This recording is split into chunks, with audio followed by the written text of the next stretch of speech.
A dor lombar basicamente é aquela localizada entre o final do gradil costal, entre o final das costelas e as cristas ilíacas, podendo ter uma irradiação discreta até a região proximal da coxa. Tá. Então, essa é a definição de dor lombar. E crista ilíaca você diz a bacia, Crista né? ilíaca é a bacia. Quando você palpa aqui, esses ossos aqui na lateral, essa é a região da crista ilíaca. Então, essa é a definição básica de dor lombar. Das costelas à bacia das pode ir costelas até à bacia. E pode ir até a região proximal da coxa. Tá bom. Eloy, quais são as principais causas de dor lombar? Chega um paciente lá no seu consultório, tem essa dor. Quais são as principais causas? Bom, primeira coisa que a gente tem que ver é a história do paciente. Então, isso começou de repente, ele vem começando de maneira insidiosa ou não. E quando o doente chega para mim e fala, tô com dor lombar, a primeira coisa que vem na minha cabeça é assim, esse paciente pode ter uma contratura muscular. Ele carregou peso em excesso, sobrecarregou alguma musculatura. Vamos ver isso e vamos verificar se isso confere com o meu exame físico. A segunda coisa descartei que é uma dor muscular. Eu vou fazer um exame. Esse paciente precisa de um exame. Identifiquei que ele tem fatores no exame físico que vão me indicar que ele precisa de um exame. E quais seriam esses? Se ele tem emagrecimento, se ele tem sudorese noturna, se a dor acorda ele à noite, se a dor está se prolongando por muito tempo e se ele tem irradiação para as pernas. Tem ou não irradiação para as pernas? E se essa irradiação vai até a região proximal da coxa ou ela passa do joelho? Tá certo? Se ele tem perda de força, esse doente tem perda de força ou não? Aí as hipóteses começam a vir outras hipóteses na minha cabeça, quando eu vejo esses sinais de alerta.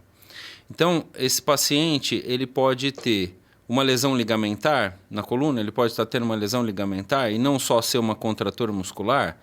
Esse paciente, ele está tendo uma lesão em alguma estrutura do disco intervertebral. O disco intervertebral é uma estrutura que ele tem o formato de uma bolacha. Na parte de fora dessa bolacha, você tem uma cinta que recobre o disco, que protege a parte central, que é uma gelatina. Essa cinta é mais dura, mais resistente, a gente chama de ânulo. Na parte central, a gente tem um núcleo, que a gente chama de núcleo pulposo. Quando o doente está envelhecendo esse disco, ele pode ter microlesões nessa estrutura, nesse ânulo. Essas microlesões podem levar o indivíduo a ter, essas lesões estruturais podem levar o indivíduo a ter um episódio agudo de dor lombar.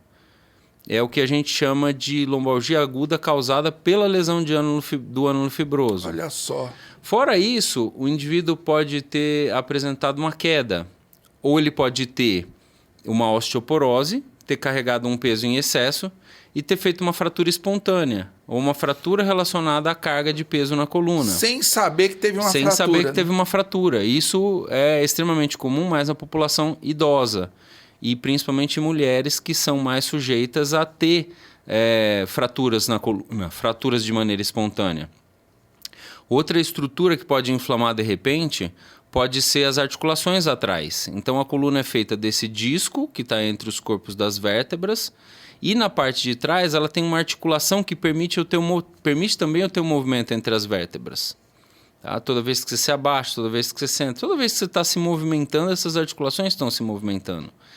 E nessas articulações também pode ter desencadeado um processo inflamatório. É o que a gente chama de dor facetária. E aí, se pode ter um processo inflamatório nessa faceta, o que pode causar o processo inflamatório na faceta? Simplesmente o processo de envelhecimento, que envelhecer é inflamar.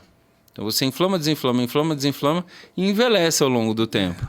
Pior é que é verdade. Isso pode acontecer tanto no disco quanto nessa articulação atrás. Outras causas de dor lombar. Então, se for falando das causas musculares, causas degenerativas do disco, fraturas espontâneas. Quem tem dor lombar também pode ter um tumor. Esse indivíduo tem uma história prévia de tumor? Não tem uma história prévia de tumor? A gente precisa saber isso na história do indivíduo. Então, sinais de alerta, esses sinais que eu comentei aqui logo no início com você, se o indivíduo tem emagrecimento, acorda ele à noite, se a dor não responde ao uso de medicação e a fisioterapia, que é o tratamento base desses pacientes, eu vou precisar investigar. Esse indivíduo tem histórico prévio de tumores ou não? Qual é a idade dele? Quais os principais tumores? Você se lembra?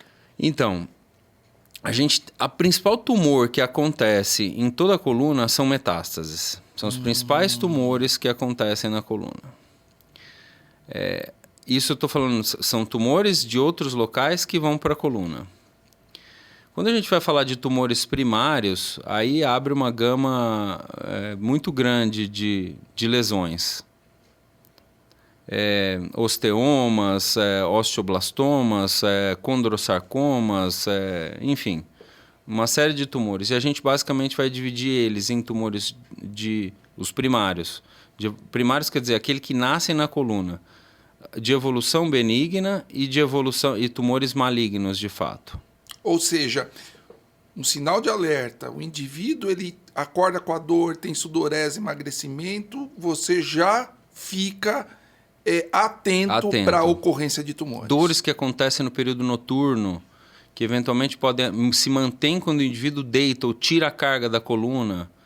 São características da dor que vão me chamando a atenção para a necessidade que eu tenho de que esse indivíduo seja submetido a uma imagem.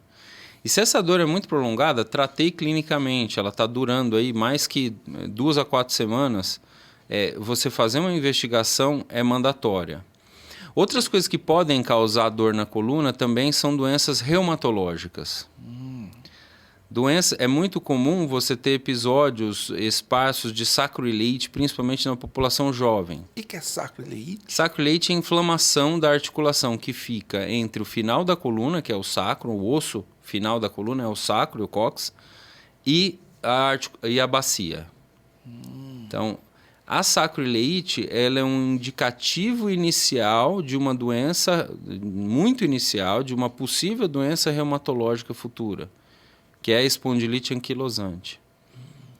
Eu também posso ter espondilites radiológicas, em que o indivíduo inflama e desinflama a articulação da coluna. E aí, nesses indivíduos específicos, a gente precisa de uma avaliação, ver se ele está num processo inflamatório vigente e se tem marcadores dessas doenças reumatológicas específicas. Então, esse marcador dessa doença reumatológica pode indicar que esse indivíduo pode precisar de uma avaliação do reumato e, eventualmente, terapia de imunomodulação futura ou uso de anti-inflamatórios por tempo prolongado. Então, essa é uma outra gama de doenças que a gente tem que excluir quando a gente avalia esses pacientes com dor lombar. Tem uma população mais específica para sacroileite? Então, idade, ele começa sexo? Normalmente na população jovem, é o indivíduo que vai tendo sacroileites de repetição a partir dos seus 20 e poucos anos de idade. Ele pode, no futuro, vir a desenvolver a espondilite anquilosante, que é essa ossificação progressiva da coluna. Alguma causa? Essas crises, a causa é reumatológica mesmo. Essa doença é uma espondiloartropatia soronegativa, que a gente chama. Soronegativa por quê? Porque na maioria das vezes, 100% das vezes, ela é fator reumatoide negativo. E ela está associada a uma alteração de um antígeno de histocompatibilidade de membrana, que chama HLA-B27. Nossa, bem específico. É uma doença específica, doença específica. Mas ela chama atenção como sendo uma das causas do início de lombalgia em jovem. E às vezes tem que excluir. Outra causa premente de lombalgia em jovem, principalmente em atletas de alta performance ou atletas comuns do dia a dia, são falhas anatômicas na coluna. Espondilolistese ístmica é um indivíduo que nasce com uma fraqueza na comunicação entre uma vértebra e a outra, num lugar que a gente chama pares interarticulares. Então, só para quem está ouvindo ter uma ideia, as vértebras elas se comunicam através de pedículos e articulações, dessas facetas que elas permitem o movimento entre as vértebras. Quando eu tenho uma falha de comunicação do pedículo, dessa articulação de uma vértebra com a outra, essa falha ou essa fraqueza nessa articulação a gente chama de fraqueza no istmo. Quando o indivíduo tem essa fraqueza no istmo e ele vai degenerando o disco ao longo do tempo, ele pode desenvolver um escorregamento entre as vértebras. Então, esse istmo ele fratura e consolida, fratura e consolida. Então, exercícios muito fortes, exercícios de alto impacto, de carga, eles podem levar a essa fratura espontânea nesse istmo.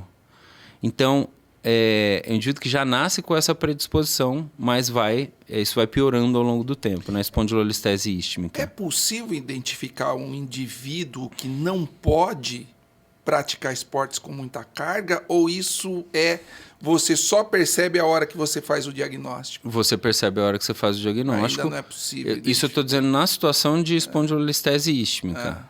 Tá?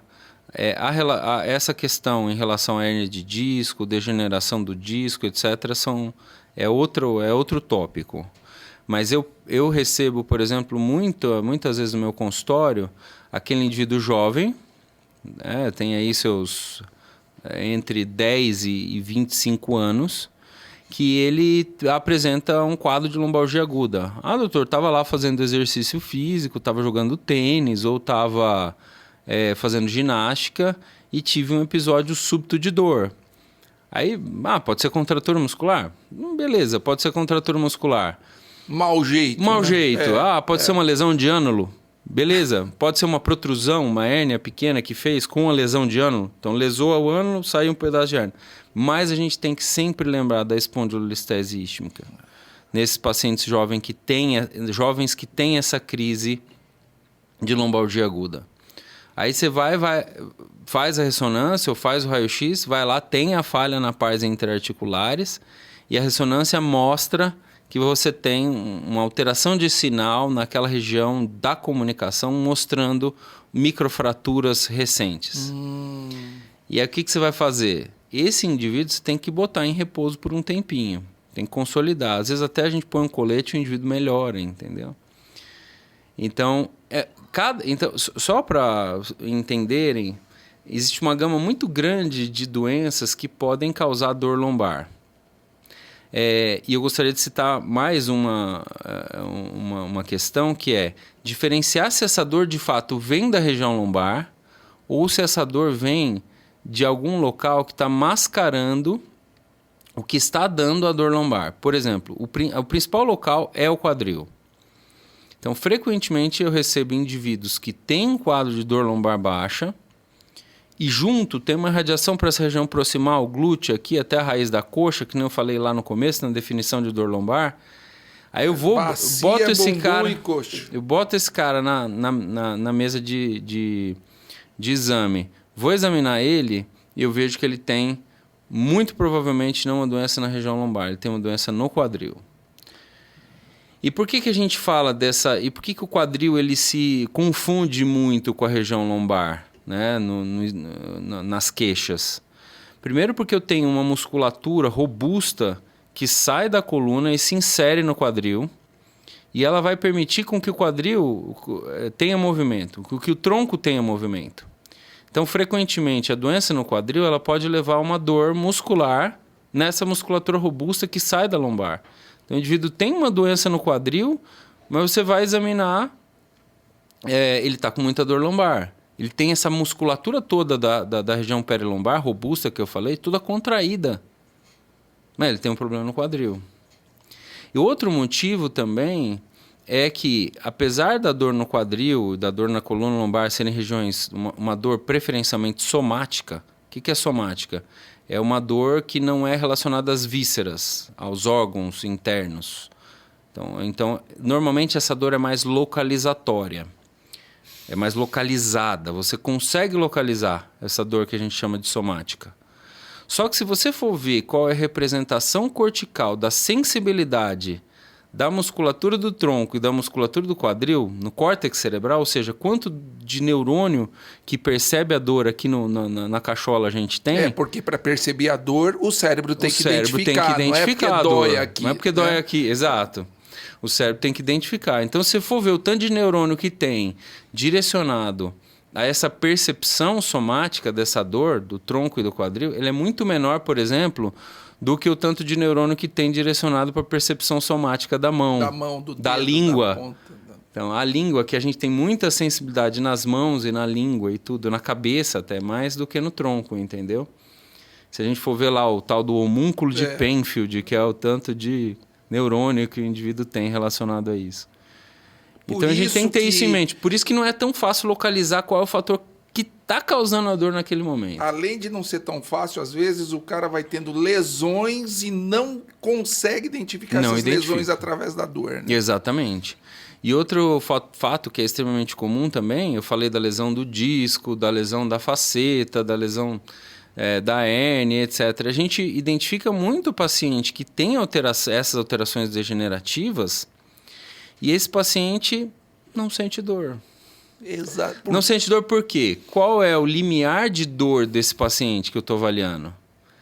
Esse indivíduo é um indivíduo mais calmo, mais tenso? É um indivíduo psicologicamente mais nervoso, mais irritado, mais tenso? Esse indivíduo é um indivíduo que pratica atividade física regular?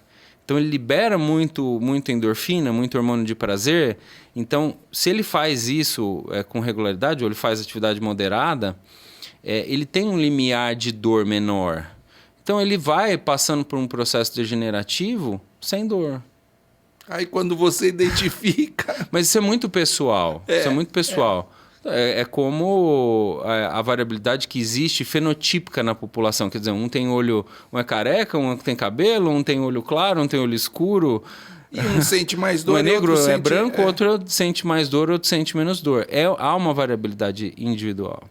E a gente não consegue identificar plenamente quais são os fatores relacionados a essa variabilidade individual, a não ser fatores preferencialmente psicológicos, que tem tudo a ver com a dor, né? Esse é um gancho que nós vamos pegar na hora do tratamento. Você vai falar como é que você lidar com um paciente que tem menos limiar para tolerar a dor e o que tem mais limiar para tolerar a dor. Exato. Né?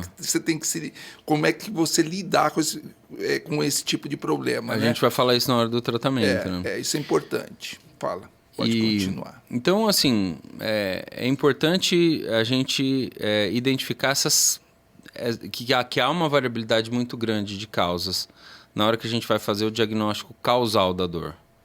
Isso é importante, né? Quer dizer, é uma gama muito grande. E você tem que saber se direcionar, porque a dor não é específica de uma estrutura. Exatamente. Né? A dor é um sintoma que pode abrir um leque e enorme. O especialista vai aonde está o problema.